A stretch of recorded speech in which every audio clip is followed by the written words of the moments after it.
Subscribe करिए हमारे channel target UP TET CTET को और बेल आइकन को दबाइए। हेलो फ्रेंड्स, मैं रेनू स्वागत करती हूँ आप सभी भावी अध्यापक एवं अध्यापिकाओं का आपके अपने channel target UP TET CTET में। दोस्तों, आज की इस वीडियो में हम पढ़ने वाले हैं आप लोगों के सामाजिक अध्ययन विषय के अंतर्गत चैप्टर नंबर 4 प्राकृतिक शक्तियां एवं स्थल मंडल, यानी कि इस चैप्टर में जितने भी बहुविकल्पीय क्वेश्चंस हैं वो सभी क्वेश्चंस हम यहाँ पर आज पढ़ने वाले हैं। और आप लोग भी दोस्तों अच्छे से सभी क्वेश्चंस को देखिएगा। इसमें ऐसे बहुत सारे क्वेश्चन होंगे जिसको आप लोग स्कूल लाइफ से ही जानते होंगे और बहुत सारे क्वेश्चंस आप लोगों ने बहुत पहले ही पढ़े होंगे, तो बहुत अधिक इसमें मेहनत करने की आवश्यकता नहीं है। और जो अगर आप लोगों ने जो मैंने नोट्स बनवाए हैं, अगर वो नोट्स आपने पढ़े हैं, आपने क्लासेस ली हैं, तो आप लोगों को ये चैप्टर बहुत ही आसान लगने वाला है। इसके सभी क्वेश्चंस आपको बिल्कुल अच्छी तरीके से आएंगे क्योंकि बहुत ही इजी चैप्टर है। और ये जो चैप्टर है इसमें सिंपली अधिकतर सौर मंडल से क्वेश्चन आते हैं। इसके अलावा स्थल मंडल की बात करें तो महासागरों से भी क्वेश्चन इससे आते हैं। तो चलिए हम स्टार्ट करते हैं बिना किसी देरी के। और आप लोग जितने भी क्वेश्चन आपके सही होंगे आप लोग प्लीज कमेंट बॉक्स में कमेंट करके बताना मत भूलिएगा। और जिन भी प्रशिक्षुओं ने भी क्लासेस नहीं अटेंड किए हैं सभी विषयों के, आपको सभी विषयों के प्लेलिस्ट की लिंक इस वीडियो के नीचे डिस्क्रिप्शन बॉक्स में मिल जाएगी। और दोस्तों एक चीज मैं और आपको बता दूं कि इस तरीके से जिस तरीके से हमने अपने channel target UP TET CTET पर पढ़ाया है, हम लोगों ने सबसे पहले आप लोगों के सेकंड सेमेस्टर में सभी विषयों की क्लासेस ली है। क्लासेस वो भी हैंड रिटन नोट्स के माध्यम से मैंने खुद लिख करके अपने हाथों से आप लोगों को पढ़ाया है। तो इस तरीके से आप पूरे यूट्यूब पर ढूंढोगे आपको कहीं इस तरीके से क्लासेस नहीं मिलने वाली हैं जो किसी ने अच्छे से लिख करके समझा करके आप लोगों को पढ़ाया हो। दोस्तों आप लोगों के लिए ही बहुत मेहनत की है, तो अगर आप लोग नहीं पढ़ोगे तो वो मेहनत किसी काम की नहीं होगी। तो बहुत जरूरी है कि आप लोग क्लासेस को जरूर अटेंड करिए। एक बार अगर आप अटेंड करोगे तो आपको सभी विषय बहुत अच्छे लगेंगे। तो उम्मीद करती हूँ कि आप लोग क्लासेस अटेंड करेंगे। तो चलिए अब बहुविकल्पी क्वेश्चंस को स्टार्ट करते हैं। क्वेश्चन नंबर 1 है, पृथ्वी पर मुख्य रूप से मंडल पाए जाते हैं। दोस्तों ऑप्शंस हैं 4, 5, 3 या फिर 2। दोस्तों पृथ्वी पर मुख्य रूप से 4 मंडल पाए जाते हैं। तो पृथ्वी पर मुख्य रूप से 4 मंडल कौन कौन से हैं? स्थल मंडल, जल मंडल, वायुमंडल और जैव मंडल। ये चारों का नाम आप याद रखिएगा। कभी अतिलघुत्री क्वेश्चन में मान लीजिए इसी तरीके से पूछ लिया कि पृथ्वी पर मुख्य रूप से कितने मंडल पाए जाते हैं, उनके नाम लिखिए। तो 1 नंबर का क्वेश्चन है। अगर ये चारों के नाम आपको याद रहेंगे तो आसानी से आपको 1 नंबर मिल जाएगा। तो बहुत जरूरी है कि आप चारों का नाम याद रखिए। तो यहाँ पर ऑप्शन ए बिल्कुल करेक्ट हो गया। अब हम आगे बढ़ेंगे। क्वेश्चन नंबर 2 है, पृथ्वी पर सबसे बड़ा महासागर है हिंद महासागर, प्रशांत महासागर, अटलांटिक महासागर या फिर आर्कटिक महासागर। दोस्तों आप सभी लोगों ने बचपन से ये चीज पढ़ी है कि पृथ्वी पर सबसे बड़ा महासागर है प्रशांत महासागर। तो ऑप्शन बी जो है ये बिल्कुल करेक्ट है। क्वेश्चन नंबर 3 है, पृथ्वी की आंतरिक संरचना को वर्गीकृत किया जा सकता है 7 भागों में, 5 भागों में, 3 भागों में या फिर 4 भागों में। दोस्तों जो पृथ्वी की आंतरिक संरचना है उसको 3 परतों में बांटा गया है। पहला है भूपर्पटी, उसके बाद दूसरा है मेंटल और तीसरा है कोर। तो यहाँ पर जो ऑप्शन सी है 3 भागों में, ये बिल्कुल राइट आंसर है। क्वेश्चन नंबर 4 है, ज्वालामुखी को वर्गीकृत किया जा सकता है 5 भागों में, 2 भागों में, 4 भागों में या फिर 3 भागों में। दोस्तों ज्वालामुखी को 3 भागों में वर्गीकृत किया गया है। इसमें सबसे पहले आता है सक्रिय ज्वालामुखी या फिर जागृत ज्वालामुखी भी हम इसको कहते हैं। इसके बाद दूसरा है सुषुप्त या निद्रित ज्वालामुखी और तीसरा होता है मृत ज्वालामुखी। और जब मैंने क्लासेस ली हैं आप लोगों की तो तीनों के एग्जाम्पल भी समझाए हैं और बहुत ही अच्छे से इनको एक्सप्लेन भी किया। तो आप लोग प्लीज क्लासेस जरूर अटेंड कर लीजिए दोस्तों। तो यहाँ पर राइट आंसर हो गया ऑप्शन डी। इसके बाद क्वेश्चन नंबर 5 है, वायुमंडल में सबसे अधिक मात्रा में पाई जाने वाली गैस है ऑक्सीजन, नाइट्रोजन, आर्गन या फिर कार्बन डाइऑक्साइड। आप सभी लोगों को पता है वायुमंडल में सबसे अधिक मात्रा में पाई जाने वाली गैस है नाइट्रोजन, लगभग 78% ये पाई जाती है। क्वेश्चन नंबर 6 है, वायुमंडल को मुख्य रूप से कितने भागों में बांटा जा सकता है? 4, 3, 5 या फिर 8। दोस्तों वायुमंडल को मुख्यतः 5 भागों में हम बांट सकते हैं। सबसे पहले है क्षोभ मंडल, इसके बाद समताप मंडल, इसके बाद मध्य मंडल, मध्य मंडल के बाद आयन मंडल और सबसे लास्ट में बहिर्मंडल। ठीक है। या फिर इसी को हम बाह्यमंडल भी कहते हैं, बहिर्मंडल को ही। तो राइट आंसर हो गया ऑप्शन सी। क्वेश्चन नंबर 7 है, पृथ्वी के संपूर्ण क्षेत्रफल पर लगभग जल पाया जाता है। ऑप्शन है 80%, 29%, 91% या फिर 71%। आप में से मैक्सिमम लोगों को पता होगा कि पृथ्वी के संपूर्ण क्षेत्रफल का लगभग 71% जल पाया जाता है। तो ऑप्शन डी जो है ये बिल्कुल करेक्ट आंसर है। क्वेश्चन नंबर 8 है, सूर्य ग्रहण होता है पूर्णिमा को, अमावस्या को, उपरोक्त दोनों या फिर इनमें से कोई नहीं। दोस्तों सूर्य ग्रहण होता है अमावस्या को। तो ऑप्शन बी जो है ये बिल्कुल सही है। और अगर क्वेश्चन पूछता है चंद्र ग्रहण कब होता है, तो चंद्र ग्रहण होता है पूर्णिमा को। ये क्वेश्चन बहुत ही कंफ्यूजिंग है, इसलिए मैंने यहाँ पर दोनों का आंसर आपको बता दिया। दोनों क्वेश्चंस का अगर सूर्य ग्रहण पूछता तो सूर्य ग्रहण होता है अमावस्या को, और चंद्र ग्रहण पूछता तो चंद्र ग्रहण होता है पूर्णिमा को। तो ये आप याद रखिएगा। क्वेश्चन नंबर 9 है, पृथ्वी पर पीने योग्य जल है 10%, 20%, 3% या फिर 4%। दोस्तों पृथ्वी पर पीने योग्य जल बहुत ही कम है, केवल 3% है। तो यहाँ पर इसीलिए बार बार कहा जाता है कि जल बचाइए, क्योंकि जल ही जीवन है। ठीक है, अगर हम जल नहीं बचाएंगे तो आगे आने वाली पीढ़ियां, आगे आने वाले जो बच्चे हैं उनको जल कैसे मिलेगा। ठीक है, आगे बढ़ते हैं हम। क्वेश्चन नंबर 10 है, जल धाराओं को वर्गीकृत किया जा सकता है 7 भागों में, 2 भागों में, 4 भागों में या फिर 3 भागों में। दोस्तों जल धाराओं की बात हो रही है। ठीक है, जल धाराओं को यानी कि महासागरीय जल धाराओं को 2 भागों में बांटा गया है।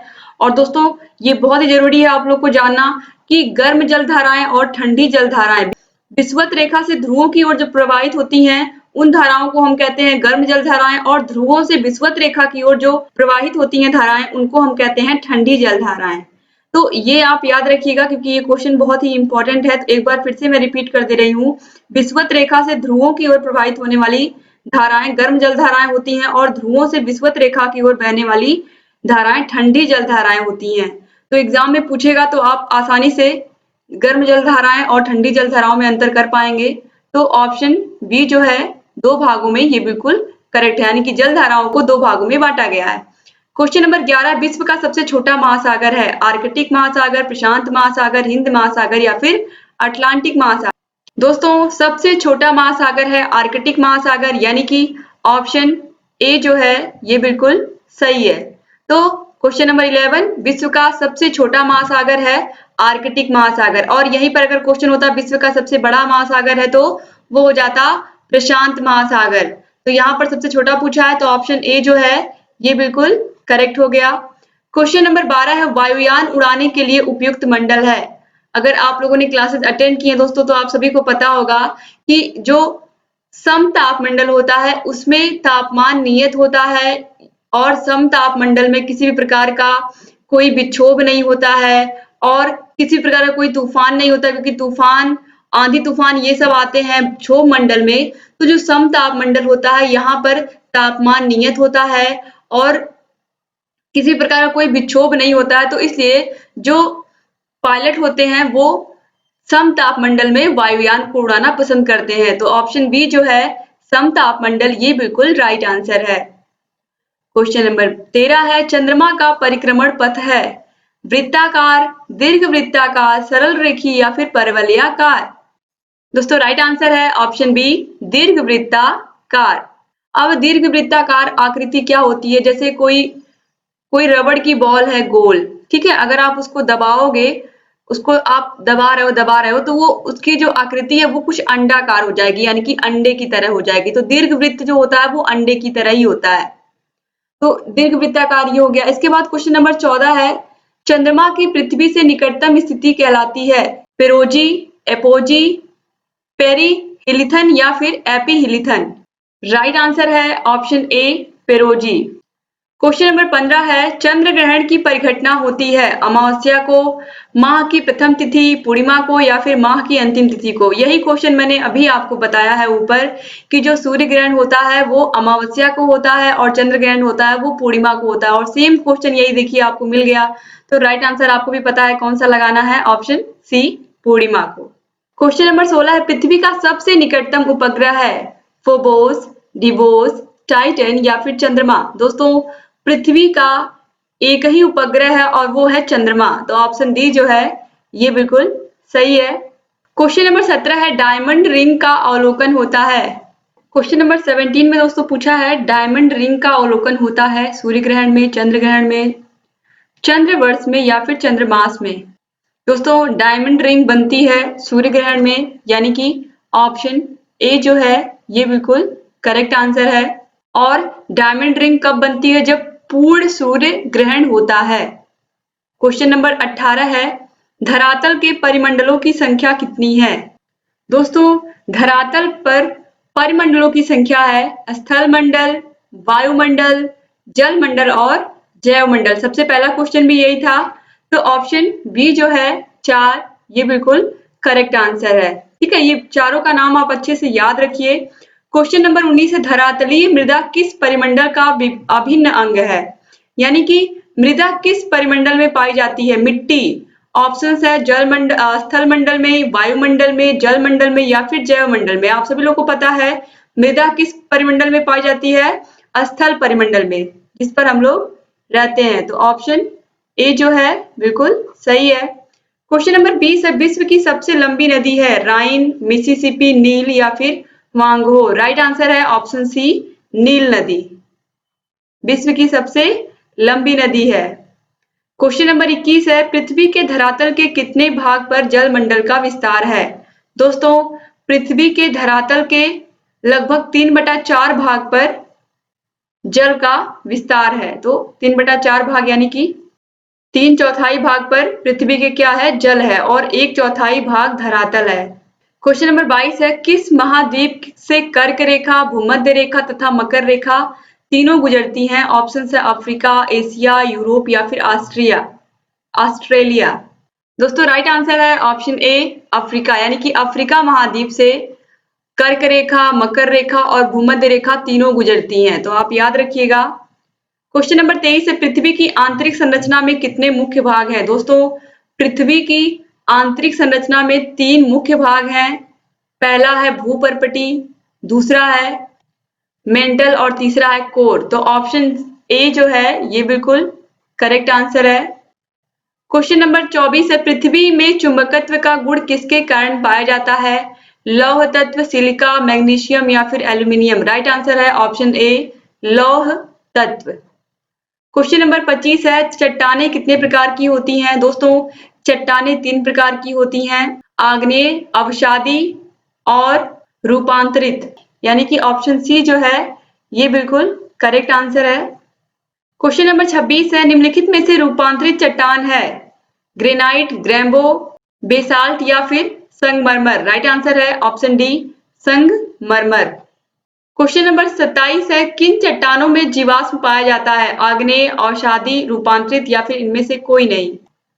दोस्तों जीवाश्म पाया जाता है अवसादी चट्टानों में, यानी कि ऑप्शन बी जो है ये बिल्कुल सही है। जैसे कि बलुआ पत्थर हुआ, इसके अलावा चूना पत्थर, स्लेट, इन सभी में जीव जंतुओं के अवशेष या जीव जंतुओं के जीवाश्म पाए जाते हैं। ठीक है, आगे बढ़ते हैं। क्वेश्चन नंबर 28 है पृथ्वी का आकार है गोल, चपटा, वर्गाकार या फिर त्रिभुजाकार। दोस्तों पृथ्वी का आकार है चपटा, यानी कि थोड़ी सी चपटी है पृथ्वी। तो ऑप्शन बी जो है ये बिल्कुल सही है।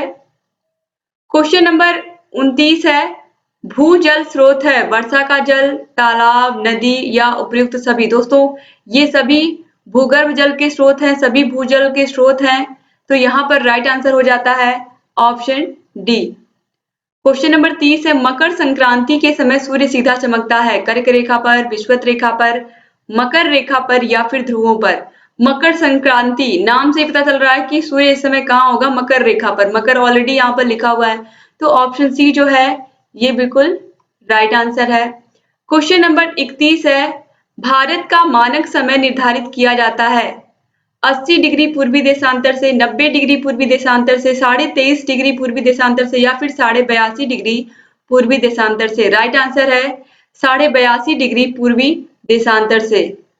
क्वेश्चन नंबर 32 है समुद्र तल से ऊपर उठे हुए विशालतम भूभाग को कहते हैं महासागर, स्थल मंडल, महाद्वीप या फिर जल मंडल। दोस्तों राइट आंसर है ऑप्शन बी स्थल मंडल।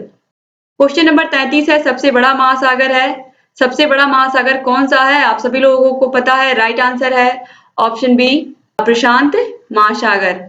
क्वेश्चन नंबर 34 है, संगमरमर है। ऑप्शन है रूपांतरित सेल, आग्नेय सेल, परतदार सेल या फिर मिट्टी। राइट आंसर है ऑप्शन ए रूपांतरित सेल। तो दोस्तों उम्मीद करती हूँ कि जितने क्वेश्चंस यहाँ पर मैंने बताए आपके मैक्सिमम क्वेश्चंस इसमें से सही हुए होंगे। जितने भी क्वेश्चन आपके सही हुए होंगे आप लोग प्लीज कमेंट बॉक्स में कमेंट करके मुझे बताइएगा।